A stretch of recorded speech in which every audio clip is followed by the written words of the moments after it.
বহির্জাত প্রক্রিয়ার যে তিনটে কাজ দেখলাম, একটা ছিল নদী, একটা হিমবাহ, আর একটা পড়তে হবে বায়ুর কাজ।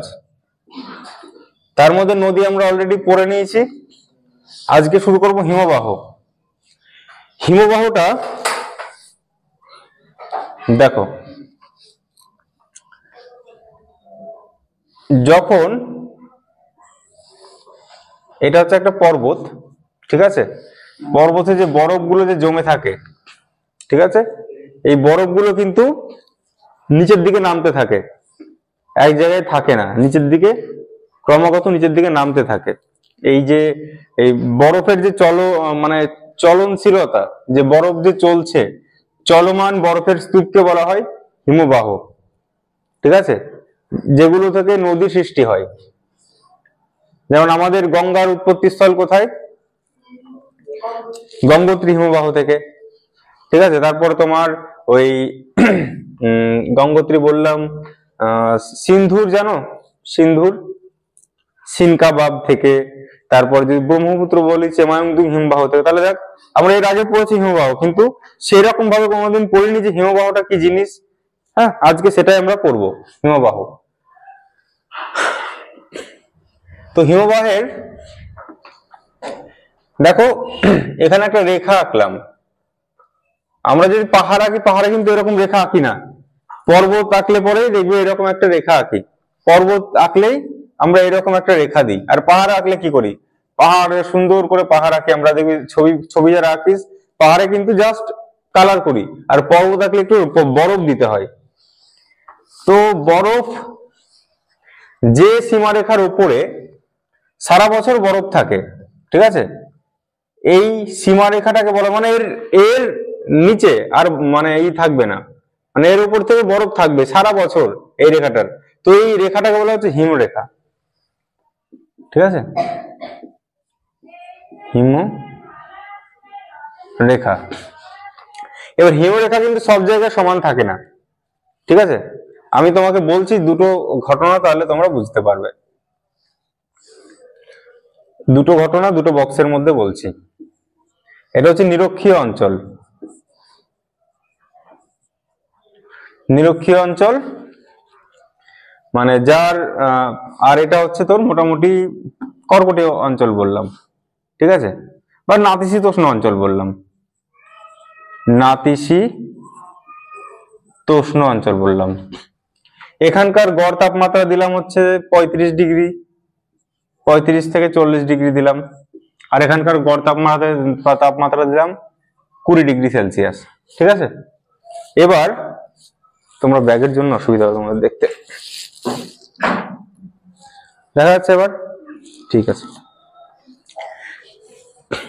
এইখানে একটা পাহাড় আঁকলাম, এইখানেও একটা পর্বত আঁকলাম, দুটো পর্বত আঁকলাম। এবার বলো, আমরা তো জানি যে যত উপরে উঠবো তত কি হবে? ঠান্ডা হবে না গরম হবে? ঠান্ডা। প্রতি 1 কিলোমিটার উচ্চতা বৃদ্ধিতে কত ডিগ্রি করে তাপমাত্রা কমে? 6.5 ডিগ্রি হারে তাপমাত্রা কমতে থাকে।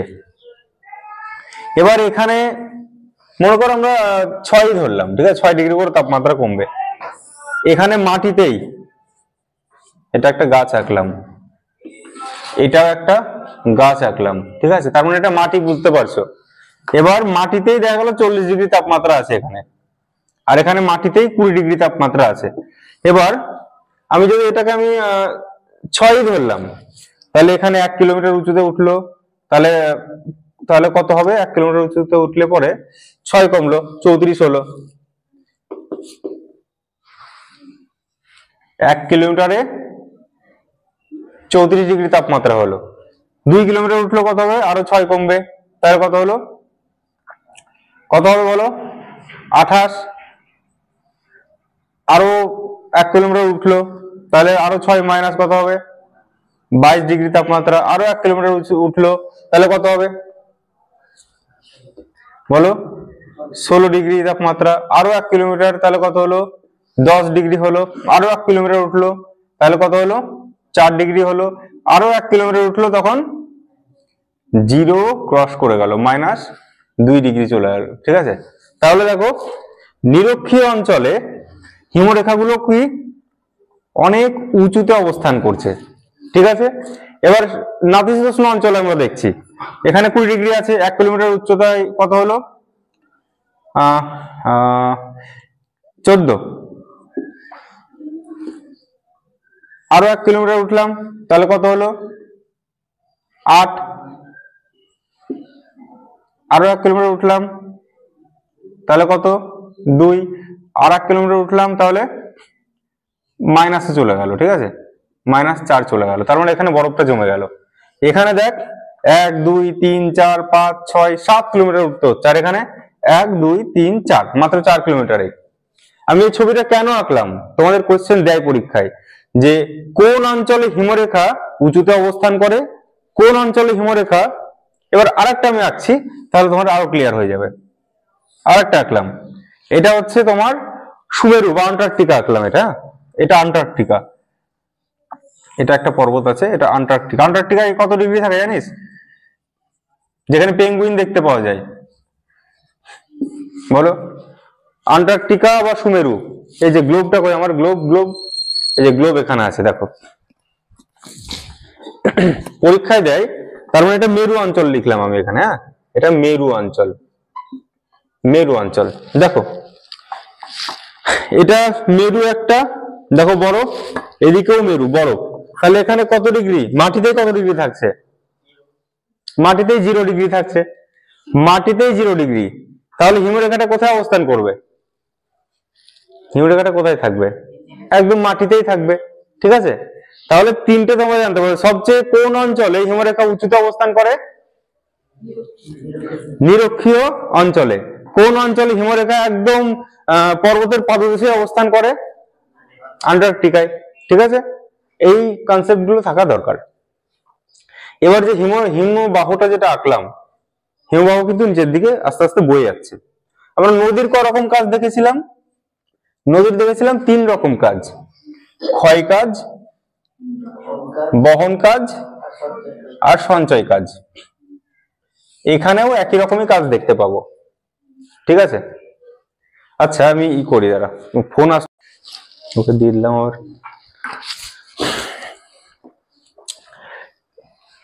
ক্ষয়, বহন, সঞ্চয়, নদী এই কাজটা করে, হিমবাহ ঠিক একইভাবেই এই কাজটা করে।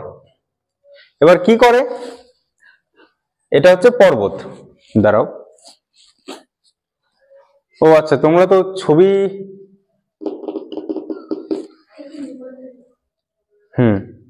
এটার পরে এঁকে নিও, দেখে নাও।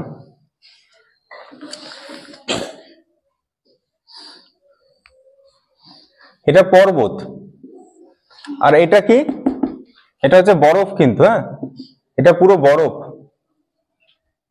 আর এটা হচ্ছে পর্বত। ঠিক আছে, বরফটা নিচের দিকে বয়ে চলে। ক্ষয় কাজ, হিমবাহের ক্ষয় কাজ 2 রকম পদ্ধতিতে করে। ক্ষয় কাজ করে 2 রকম ভাবে, একটা হচ্ছে উৎপাটন আর একটা অবঘর্ষ। যেমন নদীতে অবঘর্ষ ছিল, মনে আছে? অবঘর্ষ ছিল নদীতে, যখন তলদেশ ঘর্ষণের ফলে ক্ষয় হয়ে যায়। এবার পাহাড়টা বয়ে যাচ্ছে তো, তাহলে এরকম এরকম এরকম আছে, পর্বতের গাটা এরকম এরকম আছে। কি হলো, হিমবাহগুলো কি করলো, এগুলোকে ভেঙে দেয়, এগুলোকে ভেঙে মসৃণ করে, আর যেগুলো ভেঙে যায় গুঁড়ো গুঁড়ো জিনিসগুলো, সেগুলো এর সাথে বইতে থাকে, গুঁড়ো গুঁড়ো জিনিসগুলো বইতে থাকে। এবার এই যে এগুলো বইছে, এগুলো কি করে, এগুলোও কিন্তু এখানে ধাক্কা লাগে। ঠিক আছে, এই ধাক্কার ফলে যে ক্ষয়টা হয়, এটা হচ্ছে অবঘর্ষ ক্ষয়। এই গুঁড়োগুলো ধাক্কা দিয়ে যে ক্ষয়টা করে, সেটা হচ্ছে অবঘর্ষ। আর হিমবাহের চাপে বয়ে যাওয়ার সময় যে গুঁড়ো গুঁড়ো তৈরি হয়, এটাকে বলে উৎপাটন। ঠিক আছে, উৎপাটন, অবঘর্ষ। তোমরা কাজ করতে পারো, ছোট করে আগে লিখে নাও খাতাতে। খুব তাড়াতাড়ি করবে, তাহলে পুরো ক্লাসটা আমি চাইছিলাম এই ক্লাসটা করে ছুটি দেবো তোমাদের। দেখো তাহলে কোনো বই এরকম ছবি পাবে না, ঠিক আছে? এটা আমি নিজের মতো করে এঁকে তোমাদের বোঝালাম যাতে তোমরা না ভুলো। বইয়ে এক লাইনে হয়তো থাকতে পারে। আমার উদ্দেশ্য যে তোমরা যেন এই ভূগোল এই টপিকগুলো জলের মতো বুঝতে পারো।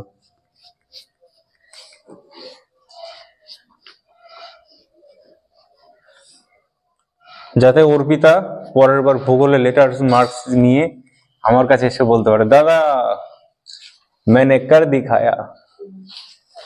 হয়ে যাবে। এখানে যারা আছিস একটু ঠিকঠাক পর, সবাই 80-র উপর পাবি।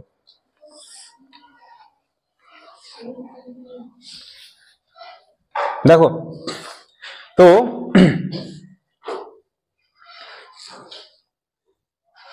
হয়েছে। হিমবাহের যেটা বললাম, ক্ষয় কাজ, বহন কাজ, সঞ্চয় কাজ, এই 3 রকম কাজ করে। তার মধ্যে আমরা ক্ষয় কাজটা এবার আলোচনা করছি। প্রথমটা হচ্ছে সার্ক। এটা একটা পর্বত, ঠিক আছে? এবার হিমবাহগুলো, এখান দিয়ে একটা হিমবাহ বয়ে আসছে, এখান দিয়ে একটা হিমবাহ বয়ে আসছে, ঠিক আছে? এর ফলে কি হয়, বইতে বইতে এক ধরনের ভূমিরূপ সৃষ্টি করে। ঠিক এইরকম একটা ভূমিরূপ, যেটা তোর একটা হ্রদ বলতে পারিস, ঠিক আছে? এদিক দিয়ে একটা আছে, এইখান দিয়ে একটা আছে।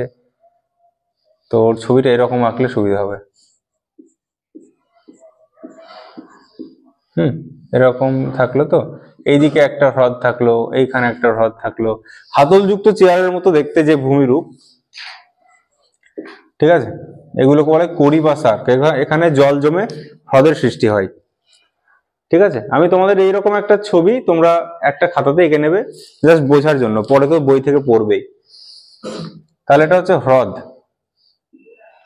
এখানে জল টল জমে হ্রদের সৃষ্টি হয়, কড়ি বা সার্ক বলা এটাকে। এবার এই দেখ, একটা কড়ি বা সার্কের মাঝে দেখ করাতের দাঁতের মতো একটা ভূমিরূপ আলাদা করেছে। এই একটা কড়ি, একটা কড়ি, একটা কড়ি, মানে কড়ি যায় সার্ক, এক এক জায়গায় এক রকম নাম। যে ভূমিরূপটা দুটো কড়িকে আলাদা করেছে, এই মাঝের এই অংশটাকে বলে এরিটি। এরিটি বা অ্যারেট বলা হয়, এটাকে বলা হয় এরিটি বা অ্যারেট। এবার অনেক কটা এরিটি যেখানে এক জায়গায় যুক্ত হয়, দেখো এই একটা এরিটি, এদিক থেকে একটা এরিটি গেছে, যেখানে যুক্ত হচ্ছে এই অংশটা, এটাকে বলে পিরামিড চূড়া। এটাকে বলে পিরামিড চূড়া। পিরামিড চূড়ার তোমার উদাহরণটা, দুটো উদাহরণ বেশি মনে রাখতে হবে, একটা ম্যাটারহর্ন আর একটা হচ্ছে তোর নীলকণ্ঠ শৃঙ্গ। ভারতের নীলকণ্ঠ আর সুইজারল্যান্ডের হচ্ছে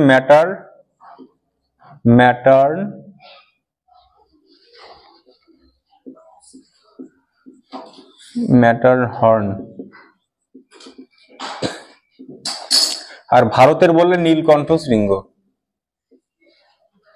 নীলকণ্ঠ শৃঙ্গ এটা ভারতের, পরীক্ষায় বেশি দেয় ভারতের। তাহলে হিমবাহের ক্ষয়কার্যের ফলে যে নিচু ভূমিরূপ সৃষ্টি হয়, এবং কিসের মতো দেখতে, চেয়ারের মতো, হাতলযুক্ত চেয়ারের মতো দেখতে সৃষ্টি হয়। ঠিক এরকম দেখতে হয়, এই এই এই এই এরকম টাইপের একটা চেয়ারের শেপ হয় না, ঠিক এইরকম ভাবে এই শেপটা তৈরি হয়। সেজন্য এটা হচ্ছে, এটাকে বলে কড়ি বা সার্ক, এরিটি, পিরামিড চূড়া। তাহলে এটা হলো, এটা হলো, এটা হলো কর্তিত শৈলশিরা। তো যখন হিমবাহগুলো যখন বয়ে যাচ্ছে, ধর এরকম এরকম, এদিক দিয়ে হিমবাহটা এদিক থেকে এদিকে বয়ে আসছে, ঠিক আছে? এদিকে আরেকটা হিমবাহ এদিক থেকে এদিকে বয়ে আসছে, মানে আমাদের দিকে আসছে, ঠিক আছে? এদিক থেকে আমাদের দিকে আসছে।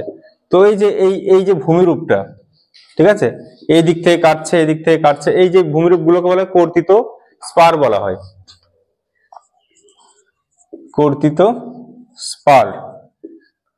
কারণ একে কাটতে পারে না, কারণ এই জায়গাটা একটু শক্ত আছে বলে, তাই এই পাশ দিয়ে বয়ে যায়, এরকম দাঁড়িয়ে থাকে, এটা কর্তিত স্পার বলা হয় একে। ওকে, ইউ আকৃতির উপত্যকা। তো আমরা নদীতে কি পড়েছিলাম, নদীতে দু রকম পড়েছিলাম, একটা কি আই আকৃতির যেটা ক্যানিয়ন, আর ভি আকৃতির বলেছিলাম। কিন্তু হিমবাহে কি হয়, ইউ আকৃতির উপত্যকা সৃষ্টি হয়, মানে ঘর্ষণের ফলে এরকম ইউ আকৃতির উপত্যকা সৃষ্টি হয়। ঠিক আছে, ইউ, এটাকে বলা হচ্ছে হিমদ্রোণী। হিমদ্রোণীর আকৃতি হচ্ছে ইউ বা ইউ আকৃতির উপত্যকা। এরপরটা আছে ঝুলন্ত উপত্যকা। ঝুলন্ত উপত্যকা ঠিক কেমন দেখতে, তোমার কি করে বোঝাই?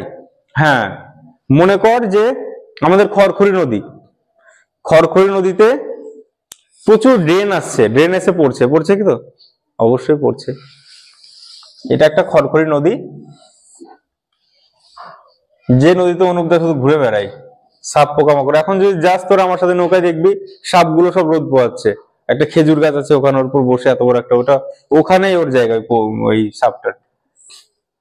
এখান দিয়ে একটা ড্রেন আসলো, ঠিক আছে, একটা ড্রেন আসলো, জলটা এখানে পড়ছে।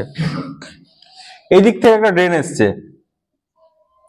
ঠিক আছে, এদিক থেকে একটা ড্রেন আসছে, জলটা এখানে পড়ছে। ড্রেনটা কিন্তু হচ্ছে একটু উঁচু জায়গাতে আছে, উঁচু থেকে নিচুতে পড়ছে। ওকে, এটা মনে রাখবি, এটা একটা ড্রেন, এখান থেকে জলটা নিচে পড়ছে। এবার যখন যখন বর্ষাকাল, পুরো খড়খড়ি ভরে গেছে, ড্রেন টেন ভরে গেছে, তখন আলাদা করে বুঝতে পারবি, ড্রেনকে দেখা যাবে।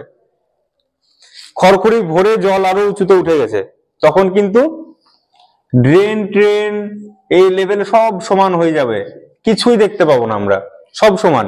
আবার যখন গরমকাল আসবে, শুকনো অবস্থা, তখন কিন্তু জল নিচে নেমে যাবে, তখন ড্রেন গুলো আবার উঁচুতে অবস্থান করবে। ঠিক তেমনই হয় হিমবাহের ক্ষেত্রে। এটা হচ্ছে প্রধান হিমবাহ, ঠিক আছে, এটা হচ্ছে প্রধান হিমবাহ।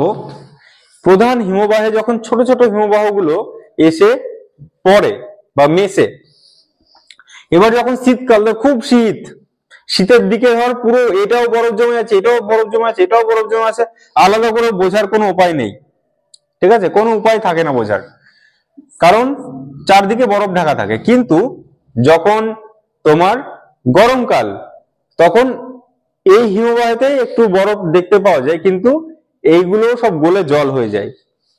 তখন কি হয়, ঠিক আমি যদি এইরকম আঁকি তাহলে বুঝতে পারবে।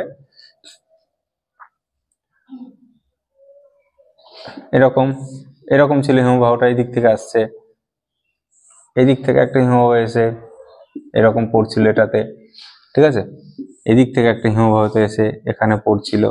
আর এইটা হচ্ছে মেন হিমবাহ, এইটুকুটা হচ্ছে বরফ, বরফ এইটুকু আছে। আর এই দিক থেকেও সেম ভাবে জলগুলো এখানে পড়ছে, পড়ছে।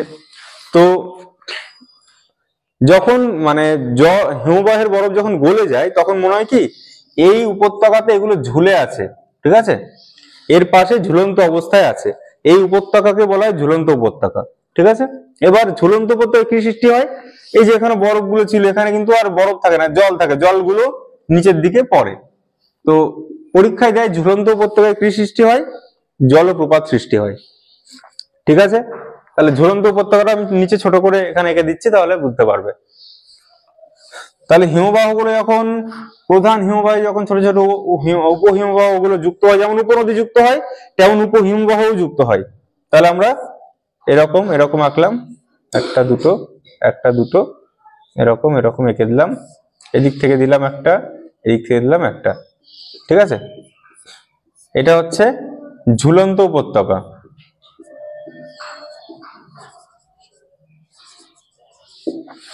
যখন তোর ছুটির টাইম হবে আমাকে জানাবি, কারোর কাছে ঘড়ি আছে কি?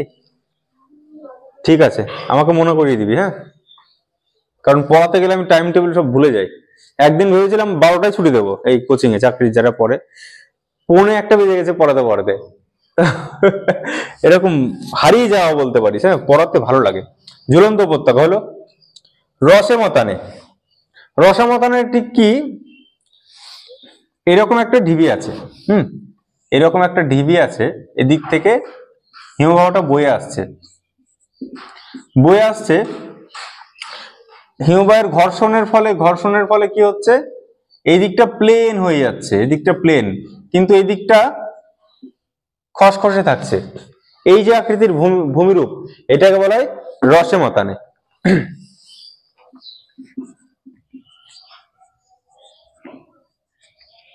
রসে মতানো।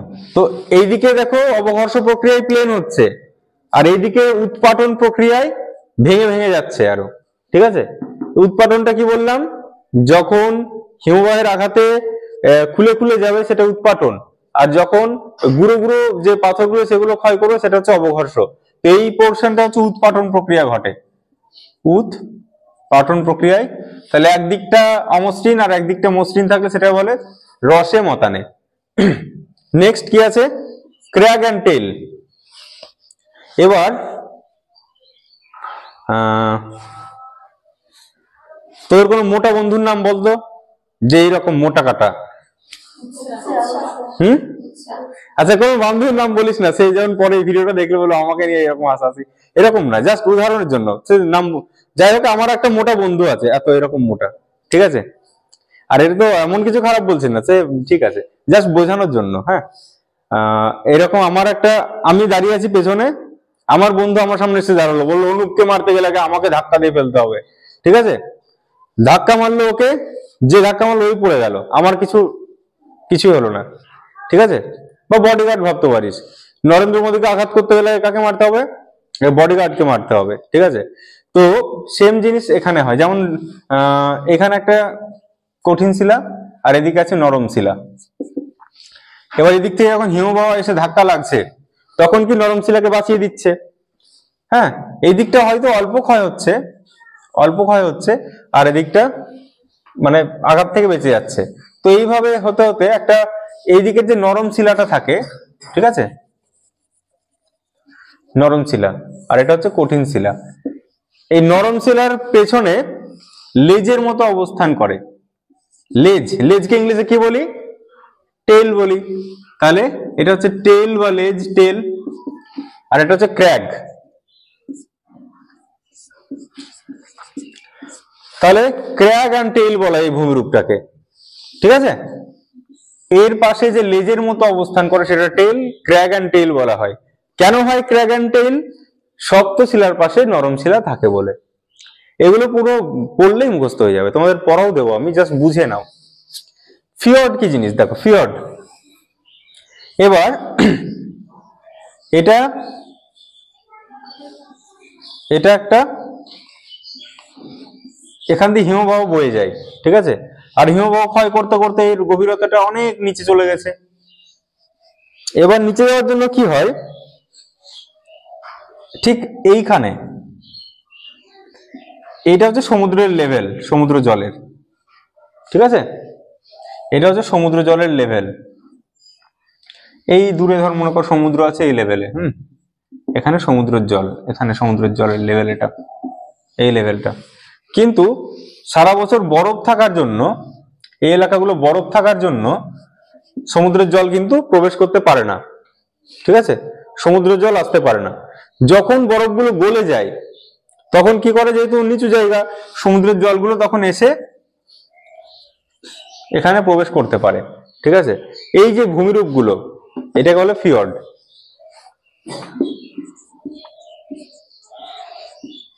ফিয়র্ড, আর যদি ছোট হয় তাহলে এটাকে ফিয়ার্ড বলে। ফিয়র্ড হচ্ছে মনে কর প্রো ভার্সন, রিয়েলমি 3 প্রো, আর ফিয়ার্ড হচ্ছে রিয়েলমি 3 প্রো না। যেমন ফ্রি ফায়ার তোরা ভালো বুঝিস না, প্রো প্লেয়ার গুলো একটু বেশি। আমি একদিন খেলেছিলাম শুধু ফ্রি ফায়ার, দেখলাম কি আমি দাঁড়িয়ে আছি, অনেককে মেরেছি, দূর থেকে কেউ একজন একটাই গুলি মারলো আমাকে, হঠাৎ মরে গেলাম। সে পরে যায় জানতে পারলাম, ছেলেপেলে বলে ও ওয়ান শট না ওয়ান ট্যাপ বলে, মাথাতে মেরেছিল আমাকে গুলিটা, এমন ভাবে গুলি মারলো আর বাঁচলামই না। জঙ্গিপুর হাসপাতাল পর্যন্ত যেতে পারিনি আমি। তো সেই যে সেদিন আমার লাস্ট খেলা, না ভাই এটা আমার জন্য না, সেদিন অফ করে দিয়েছিলাম। ফিয়ার্ড, তো ফিয়ার্ডের দেশ বলে নরওয়েকে। সজনে ফিয়ার্ড আছে নরওয়ের সবচেয়ে বড়, সজনে ফিয়ার্ড। আর ফিয়ার্ডের দেশ বলা হচ্ছে সুইডেনকে, ঠিক আছে, ফিয়ার্ডের দেশ বলা হয়। তোমরা সব পরে লিখে নিও। তাহলে বুঝতে পারলে ফিয়ার্ড কি জিনিস। তো যখন সমুদ্র তলের চেয়ে সমুদ্রের যে মানে জলতল তার চেয়ে যখন আরো নিচে ক্ষয় করে দেয় হিমবাহ, তখন কি হয়, হিমবাহ গলে গেলে জলগুলো এখানে এসে চলে আসে, ঠিক আছে, এটাকে বলা হয় ফিয়ার্ড। বড়টা ফিয়ার্ড আর ছোট হলে ফিয়ার্ড।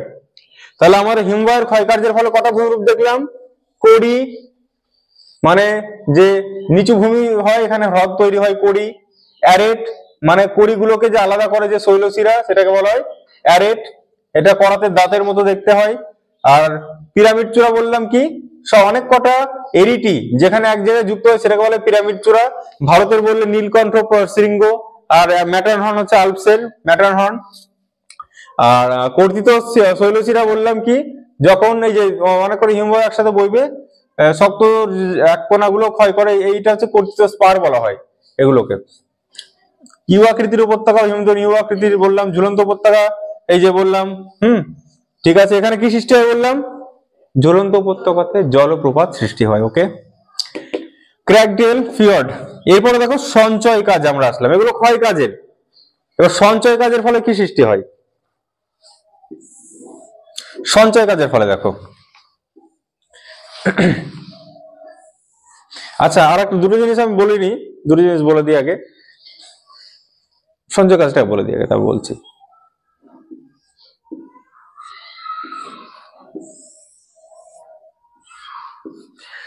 এটা একটা হিমবাহ বয়ে যাচ্ছে, এদিক থেকে একটা আসছে। যখন হিমবাহের সঙ্গে কি বয়ে যায়, যে গুঁড়ো গুঁড়ো যে পাথর টুকরো পলি ওগুলো কিন্তু বয়ে যায়। এই পলিগুলো যখন হিমবাহের দুপাশে জড়ো করে জমা করে সেটাকে বলা হয় পার্শ্ব গ্রাবরেখা। পার্শ্ব গ্রাবরেখা যখন মাঝে, ঠিক আছে, যখন মাঝে জমা হবে, মাঝে যখন জমা হয় তখন মধ্য গ্রাবরেখা, মধ্য গ্রাবরেখা। আর যখন হিমবাহ শেষ হচ্ছে যেখানে, ঠিক আছে, হিমবাহ যেখানে শেষ তারপরে থেকে জল জল হয়ে নদী নদী হয়ে যাচ্ছে, এই শেষে যেখানে এসে জমা হবে সেটা বলে প্রান্ত গ্রাবরেখা। প্রান্ত গ্রাবরেখা। তাহলে দেখো আমরা নদীতে কি দেখেছিলাম, পলি সঞ্চয়ে কি তৈরি হয়, নদীর জলের মধ্যে বালি সঞ্চিত হয়ে কি তৈরি হয়, জলের মধ্যে দ্বীপ। আর এখানে কি তৈরি হচ্ছে, গ্রাবরেখা বলা হয়। এটা গেল সঞ্চয় কার্যের ফলে। এবার দেখো এই টার্মটা দেখো, হিমবাহ ও জলধারার ক্ষয় কার্যের ফলে ভূমিরূপ। এটা কি জিনিস, এটা হচ্ছে তোমার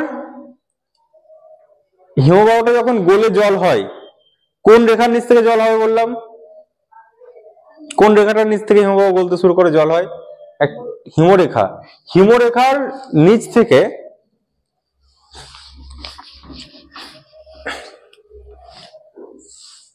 এটা একটা হিমবাহ, ঠিক আছে, এরপর থেকে কি হচ্ছে, গলে গলে জল হচ্ছে, ঠিক আছে। তারপরে কি হয়, হিমবাহ গুলো না অনেক সময় আরো আরো উপরের দিকে উঠতে শুরু করে, হ্যাঁ, গরমের দিন আরো পেছনের দিকে শুরু যায়, গলে আরো গরমের দিন আরো উপরে উঠে যায় কারণ নিচের দিকে গরম থাকে, ঠিক আছে। তো যখন এই গলে গলে জল হয় তখন এই ভূমিরূপ গুলো সৃষ্টি হয় হিমবাহ এবং জলধারার মিলিত কাজের ফলে। প্রথমটা আমি কি লিখেছি, বহিঃবিধৌত সমভূমি। এই যে এর সঙ্গে যে পলি টলি যেগুলো ভেসে আসে এগুলো কি হয়, এই নিচের দিকে জলের মাধ্যমে, জলধারার মাধ্যমে বিভিন্ন জায়গায় ছড়িয়ে পড়ে, ঠিক আছে, ছড়িয়ে পড়ে এবং এখান দিয়ে যেহেতু হিমবাহ বইতই ওই পলিগুলো এখানে থিতিয়ে পড়ে যে সমভূমি তৈরি করে বহিঃবিধৌত সমভূমি, বহিঃবিধৌত সমভূমি। তারপরে কি আছে, ড্রামলিন। যে জিনিসগুলো মানে ক্ষয় করে করে আনে সেগুলো কি হয়, এরকম উল্টানো চামচের মতো, হ্যাঁ, এরকম একটা ভূমিরূপ তৈরি হয়। ঠিক আমি আমি একটা আঁকলাম, তাহলে বুঝতে পারবে। এটা কি আঁকলাম বলতো?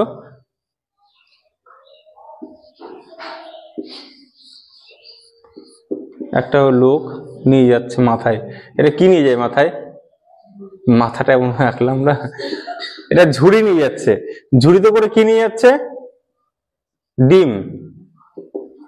ঠিক আছে, দেখতে অনেকটা ডিম ভর্তি ঝুড়ির মতো দেখতে হয়। ঠিক আছে, এইকে বলে ড্রামলিন। ড্রামলিন, তাহলে ডিমের ঝুড়ির ভূমিরূপ বলা হয় ড্রামলিনকে, এটা মনে রাখবে।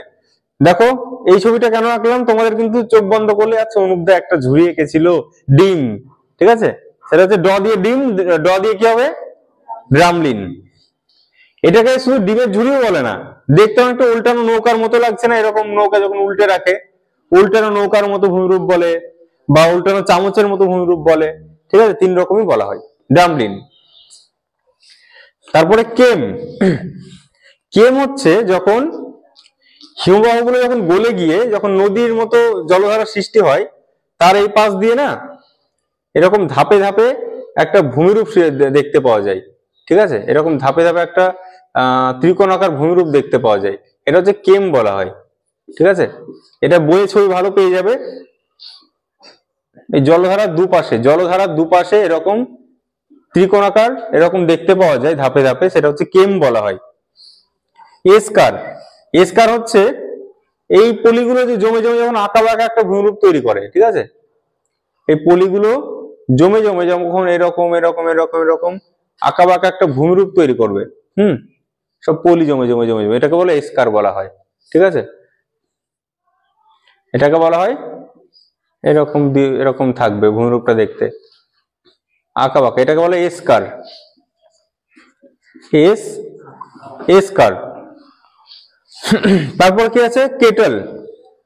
এবার দেখো হিমবাহের সঙ্গে যে বরফের খণ্ডগুলো থাকতো সেগুলোর ফলে কিছু কিছু গর্ত তৈরি হয়ে যায় ভূমিতে। ঠিক আছে, এই যে গর্তগুলো তৈরি হয়ে যায়, এই গর্তগুলোর মধ্যে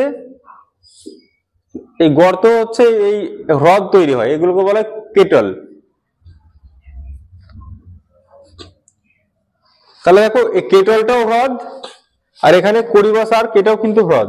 এখানে দেখা যায় হিমবাহের মধ্যে, ক্ষয়কার্যের মধ্যে, আর এখানে দেখা যায় হিমবাহ যেখানে শেষ হয়ে গেল, তারপর কি হলো, হিমবাহের যে জলগুলো আসছে এর জলধারার সঙ্গে কাজের ফলে এগুলো হয়।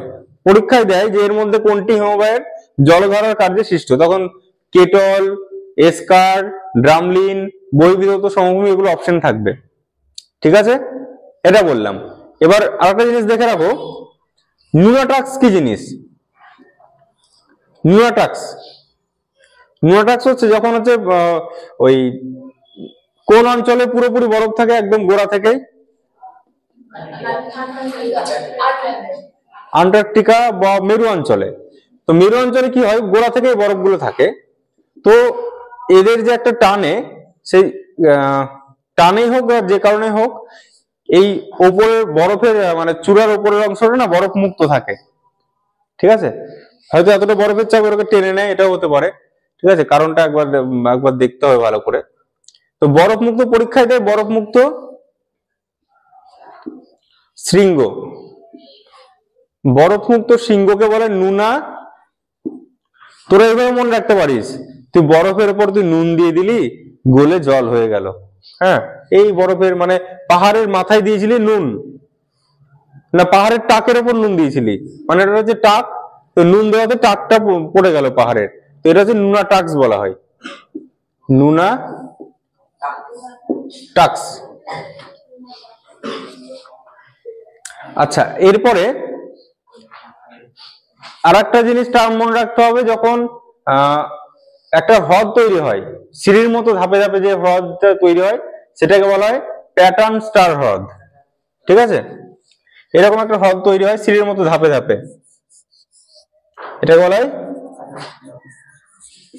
প্যাটার্ন স্টার হ্রদ, হাতের লেখা একটু জঘন্য হচ্ছে। প্যাটার্ন নয়রেপ দিলেই হতো। প্যাটার্ন স্টার হ্রদ। এবার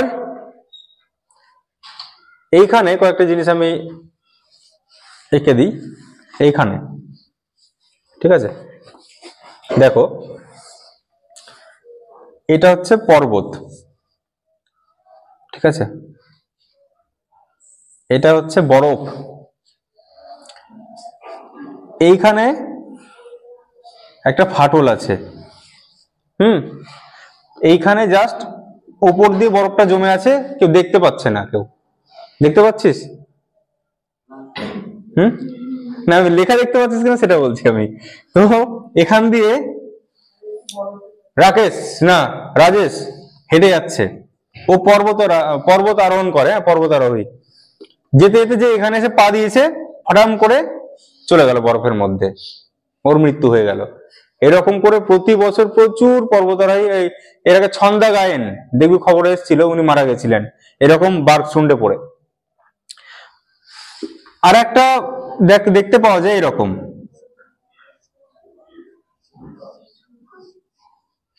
এটা একটা ফাটল। কোনটার গভীরতা বেশি, এইটার না এটার? আচ্ছা, এই ফাটলটা কি পর্বতের গা পর্যন্ত এসছে কি? আসেনি। আর এটা কিন্তু পর্বতের গা পর্যন্ত এসছে। তাহলে পরীক্ষায় দুটো দেয়, যখন পরস্পর সমান্তরাল ফাটল দেখতে পাওয়া যায় সেটাকে বলে ক্রেভাস, সেটাকে বলা হয় ক্রেভাস। আর হিমবাহ আর পর্বত গাত্র, ঠিক আছে, মানে পর্বতের গা পর্যন্ত যে বড় মানে ফাটল, সেটাকে বলা হয় বার্গস্রুন্ড। বার্গস্রুন্ড। তাহলে ক্রেভাস হচ্ছে আড়াআড়ি যে ফাটল দেখতে পাওয়া যায় সেটা হচ্ছে ক্রেভাস, আর যেটা একদম হিমবাহ এবং পর্বত গাত্রের মধ্যে যে ফাটলটা দেখতে পাওয়া যায় সেটাকে বলে বার্গস্রুন্ড, ঠিক আছে? এবার তোমাদের কিছু জিনিস দেয়, যেমন এগুলো ওয়ান লাইনার আমি লিখে দিচ্ছি এখানে।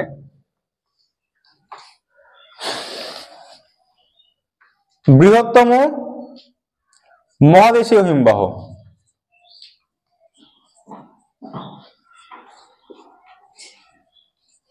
বৃহত্তম মহাদেশীয় হিমবাহ বললে ল্যামবার্ট।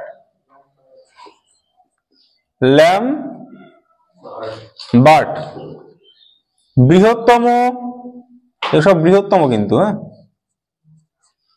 বৃহত্তম পাদদেশীয় হিমবাহ ম্যালাস্পিনা।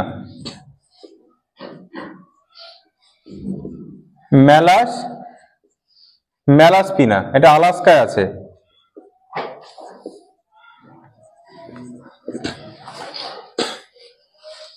বৃহত্তম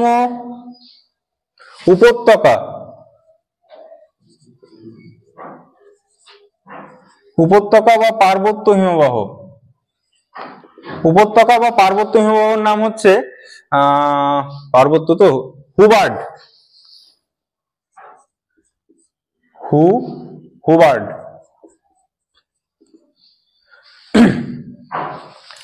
দ্রুততম হিমবাহ, আচ্ছা ভারতের লিখে দিই এবার।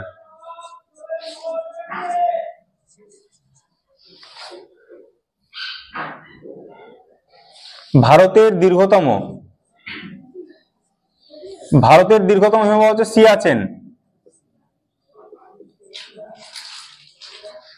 সিয়াচেন।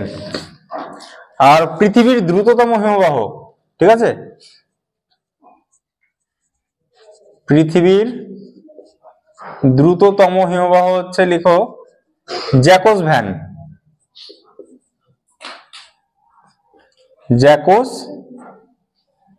জ্যাকোস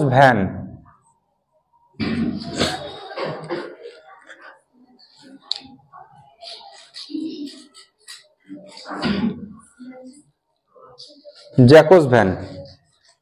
তো দেখো, এই টপিকের উপর তোমাদের পড়তে হবে, পড়াও দিয়ে দেবো আজকে তোমাদের টেক্সট বই থেকে, এই টপিকটা পড়ে আসবে। তো আমি বোর্ড থেকেই, ঠিক আছে, বোর্ড থেকে তোমাদের কয়েকটা কোয়েশ্চেন করব। আচ্ছা, তোর নাম কি? ইশিকা বলবি। কোন ভূমিরূপকে দেখতে ডিমের মতো। দেখ, ড্রামলিন, ঠিক আছে। তোর নামটা কি? স্বর্ণলতা। আচ্ছা বলতো স্বর্ণলতা, বল যে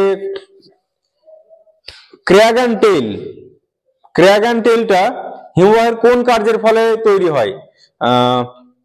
ক্ষয় কাজ, বহন কাজ, না সঞ্চয় কাজ? বহনটার তো কোনো কাজ দিইনি, ক্ষয় না সঞ্চয় বল? সঞ্চয় আমরা কি দেখলাম? সঞ্চয় শুধুমাত্র দেখে যে এইগুলো, সঞ্চয়ে শুধুমাত্র এগুলো কি করছে, তাহলে কি হবে? এটা হয়ে যাবে ক্ষয় কাজ, ঠিক আছে, ক্ষয় কাজের ফলে। ঠিক আছে। আর এবার ছেলেদের মধ্যে বল একজন। মঙ্গল, তুমি বলো। তোর নাম মঙ্গল সিংই, ঠিক আছে। তোর আসল নামটা কি? মঙ্গলই নাম? যা যা, আমি তো মন থেকে মঙ্গলটা হঠাৎ করে আসলো, অবাক কাণ্ড। ঠাকুর, আজ কি বার? মঙ্গলবার না তো, আবার সোমবার। আচ্ছা, যাই হোক। মঙ্গল বলো, দুটো কড়ি বা সার্ককে আলাদা করে কে? বোর্ড দেখেই বলো, বোর্ড দেখেই বলো, কোনো অসুবিধা নেই। কে পারবা সেই বলে দাও। দুটো কড়িকে আলাদা করেছে কোন শৈলশিরা, তাকে কি বলা হয়?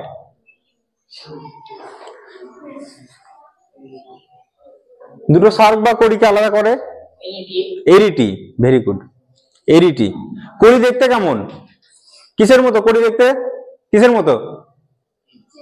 চেয়ারের, হাতলযুক্ত চেয়ারের মতো দেখতে কড়ি। আচ্ছা, ম্যাটার্ন হর্ন, এটা হচ্ছে কিসের উদাহরণ? ম্যাটার হর্ন বা নীলকণ্ঠ শৃঙ্গ, নীলকণ্ঠ শৃঙ্গ, ম্যাটার হর্ন, এগুলো কিসের উদাহরণ? পিরামিড চূড়ার উদাহরণ। ঠিক আছে। এবার বলো যে কোন অঞ্চলে হিমরেখা সবচেয়ে উঁচুতে অবস্থান করে? নিরক্ষীয় অঞ্চলে সবচেয়ে উঁচুতে, মানে গরম বেশি। আর কোন অঞ্চলে একদম নিচে অবস্থান করে? মেরু অঞ্চলে, মেরু অঞ্চলে। Very good. আচ্ছা, এবার বলো যে হিমবাহ এবং পর্বত গাত্রের মধ্যে যে বড় ফাটল, সেটাকে কি বলা হয়? ক্রেভাস না বার্কস্টুন্ড? আর যেটা আড়াআড়ি যে ফাটল, সেটাকে কি বলা হয়? ক্রেভাস। সবচেয়ে দ্রুততম হিমবাহের নাম কি? সবচেয়ে দ্রুততম পৃথিবীর? Jacques, Jacques van. আর ভারতের দীর্ঘতম হিমবাহের নাম? সিয়াচেন। হিমবাহ কটা পদ্ধতিতে ক্ষয় কাজ করে? দুটো পদ্ধতিতে ক্ষয় করে বলেছিলাম, একটা হচ্ছে উৎপাটন আর একটা অবহর্ষ। এই তো, এইগুলোই তো, আর কি আছে? হিমবাহ হয়ে যাবে। আর দু একটা জিনিস পড়তে হবে, বলে দেবো, তোমরা লিখে নাও একবার। আচ্ছা, ঠিক আছে।